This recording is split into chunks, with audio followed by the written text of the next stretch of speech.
Assalamualaikum warahmatullahi wabarakatuh. Selamat pagi anak-anak kelas 4 MI Tarbiyatus Syarifah. Bagaimana kabarnya hari ini? Semoga kalian semua sekeluarga diberikan kesehatan dan perlindungan oleh Allah Subhanahu wa taala. Oke anak-anak, sebelum memulai pembelajaran hari ini, marilah kita bersama-sama membaca basmalah agar ilmu yang kita dapatkan nanti menjadi ilmu yang bermanfaat. Baca basmalah bersama-sama. Bismillahirrahmanirrahim. Nah, oke anak-anak, untuk pembelajaran kali ini kita akan membahas tentang pembulatan hasil pengukuran berat. Nah, pada pertemuan kemarin atau pembelajaran yang lalu, kita sudah belajar tentang pembulatan hasil pengukuran panjang. Nah, sekarang kita lanjutkan pembulatan hasil pengukuran berat. Oke, langsung saja kita mulai. Nah, pada pembelajaran yang lalu, kita sudah mengenal alat ukur panjang, yaitu ada penggaris, meteran gulung, dan meteran pita.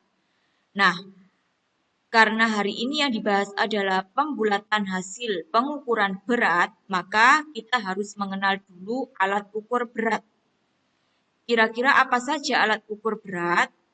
Nah, alat ukur berat yang sering digunakan dalam sehari-hari antara lain, yang pertama ada timbangan pasar, yang kedua ada timbangan badan, yang ketiga ada timbangan emas atau neraca, yang keempat ada timbangan barang, dan yang kelima ada timbangan duduk. Nah, bagaimana Bu bentuk dari kelima alat ukur berat tadi? Nah, kita akan membahasnya satu persatu. Yang pertama adalah timbangan pasar. Nah, timbangan pasar digunakan untuk menimbang telur, gula, atau minyak. Satuan yang digunakan pada timbangan ini adalah kilogram dan ons. Bagaimana Bu bentuknya timbangan pasar? Nah, seperti ini. Jadi timbangan pasar itu juga biasa disebut timbangan meja. Ini yang biasa digunakan oleh orang-orang yang berjualan atau yang punya toko. Yang punya toko di rumah berjualan telur, minyak, atau gula biasanya menggunakan timbangan pasar ini.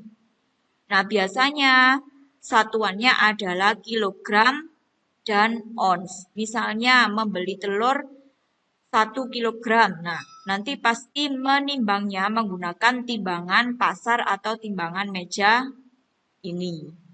Oke, yang selanjutnya ada timbangan badan. Nah, timbangan badan digunakan untuk mengukur berat badan. Satuan yang digunakan pada timbangan ini biasanya adalah kilogram dan gram.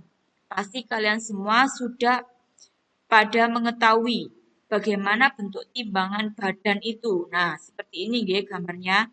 Biasanya kalau kalian ke rumah sakit atau pergi ke dokter untuk periksa, biasanya ada timbangan badan. Gunanya untuk mengukur berat badan kalian. Misalnya berat badannya Mas Kinan 30 kg. Nah, satuannya nanti kilogram atau gram.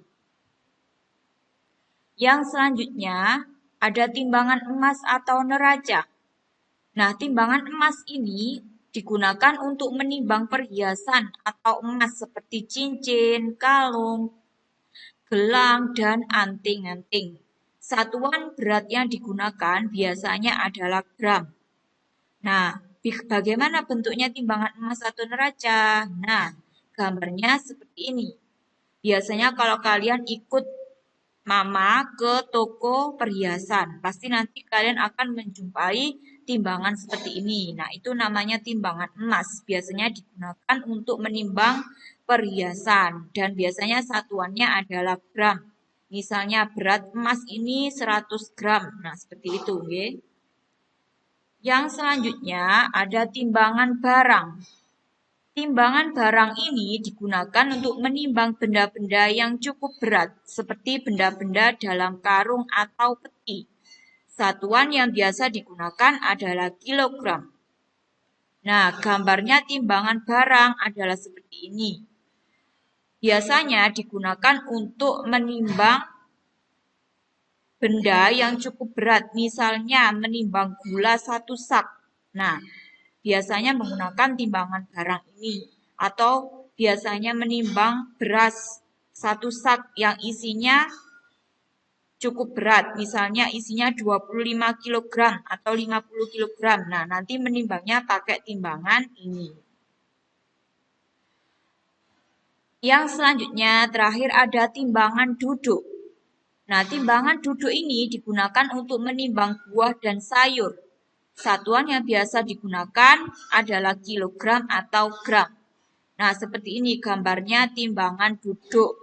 Biasanya kalian kalau membeli buah pasti menjumpai timbangan duduk seperti ini. Biasanya digunakan untuk menimbang buah atau sayur. Setelah kita mengetahui alat ukur berat tadi, nah sekarang kita akan belajar hubungan antar satuan berat. Nah, pembelajaran yang lalu kita sudah mengetahui hubungan antar satuan panjang. Jadi satuan panjang kemarin ada kilometer, hektometer, dekameter, meter, desimeter, sentimeter, milimeter. Nah, sekarang yang kita bahas adalah satuan berat. Nah, sama tangganya seperti kemarin. Yang membedakan adalah belakangnya. Kalau satuan panjang kemarin, belakangnya adalah M. Yang atas ini km atau kilometer. Untuk satuan berat ini yang belakang adalah G, yaitu gram. Jadi satuan berat dimulai dari kilogram, hektogram, dekagram, gram, desigram, sentigram, yang terakhir adalah miligram. Nah, di sini hektogram ini sama dengan ons. Jadi hektogram ini sama dengan ons. Nah, ada beberapa yang harus kalian ingat nantinya. Nah, di sini 1 ton itu sama dengan 1000 kilogram.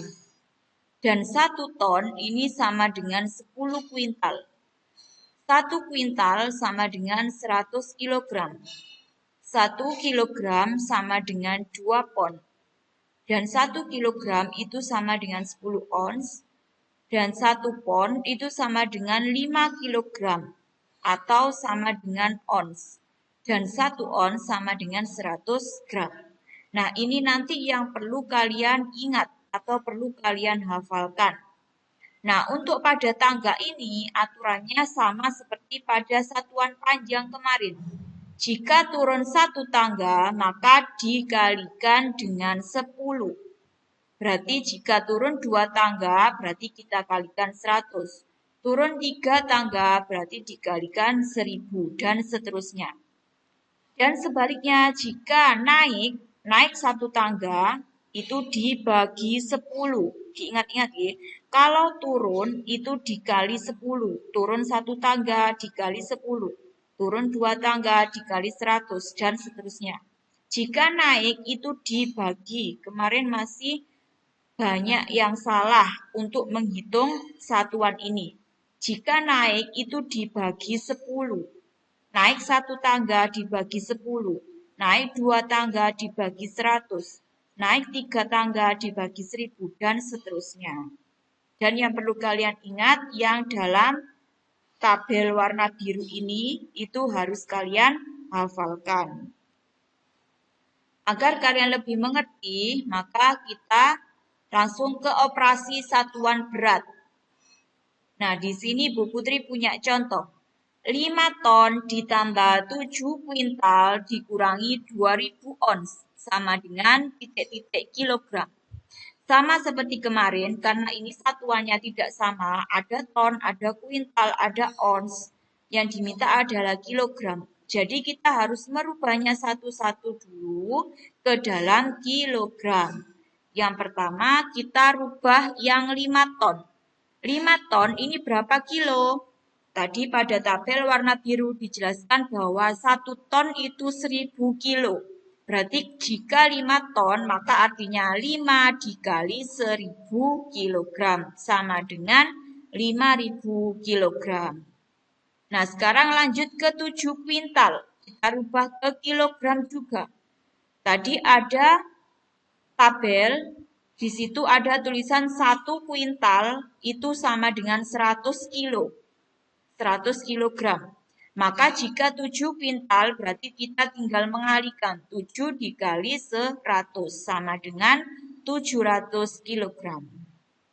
Dan yang ketiga kita harus merubah ons ke kilogram. 2000 ons sama dengan berapa kilogram? Tadi ada keterangan bahwa 1 kilogram itu sama dengan 10 ons. Nah, karena ini dibalik ons ke kilogram, maka artinya dibagi. Ons tadi sama dengan hektogram.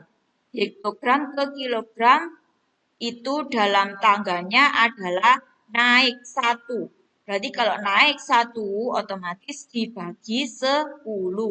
Berarti 2000 dibagi 10 sama dengan 200 kilogram.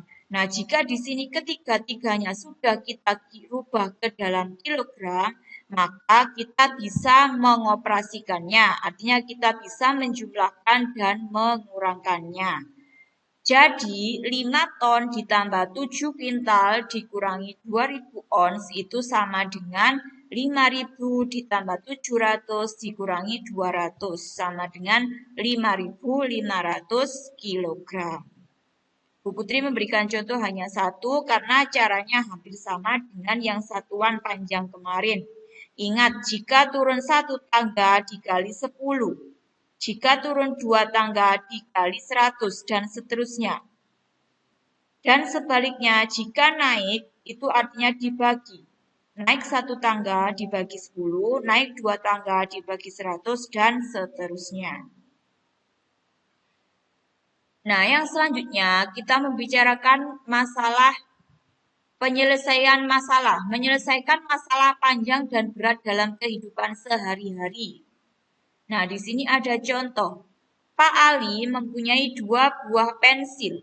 Panjang pensilnya masing-masing adalah 3 cm lebih 4 mm dan 6 cm lebih 9 mm. Berapa sentimeter kira-kira jumlah panjang kedua pensil Pak Ali? Bagaimana caranya? Karena di sini ada kata kira-kira, maka kita harus menggunakan pembulatan. Panjang pensilnya berapa? Panjang pensil yang pertama adalah 3 cm lebih 4 mm. Kalau dituliskan dalam desimal dapat dituliskan 3,4 cm. Dibulatkan menjadi 3 cm.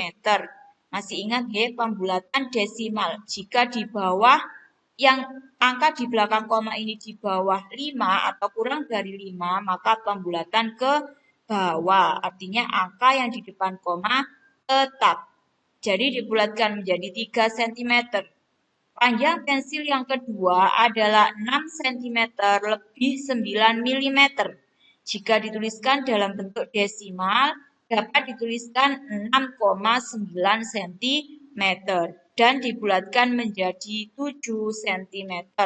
Karena yang di belakang koma adalah angka 9 lebih dari 5, maka yang di depan koma ditambah 1. Karena ditanyakan adalah jumlah. Berapa sentimeter kira-kira jumlah panjang kedua pensil Pak Ali? Maka kita jumlahkan. Setelah tadi kedua pensilnya ini sudah kita bulatkan panjangnya, maka sekarang kita jumlahkan. Jadi jumlah atau kira-kira jumlah panjang kedua pensil Pak Ali adalah 3 cm ditambah 7 cm sama dengan 10 cm. Nah, itu tadi untuk penjelasan tentang pembulatan hasil pengukuran berat dari Bu Putri. Semoga kalian bisa memahaminya dengan baik. Dan untuk yang terakhir, Bu Putri akan memberikan tugas kepada kalian. yaitu kerjakan LKS Matematika halaman 57 sampai dengan 58. Soal ulangan harian bab 3, nomor 1 sampai 20, yang pilihan ganda saja. Dikerjakan langsung di LKS-nya masing-masing. Selamat mengerjakan. Silakan dikerjakan dengan teliti, jangan tergesa-gesa agar mendapatkan hasil yang maksimal. Semoga ilmu yang Bu Putri sampaikan hari ini menjadi ilmu yang bermanfaat untuk kalian semua. Amin ya robbal alamin. Sekian penjelasan dari Bu Putri. Mohon maaf jika ada kesalahan. Bu Putri akhiri. Wassalamualaikum warahmatullahi wabarakatuh.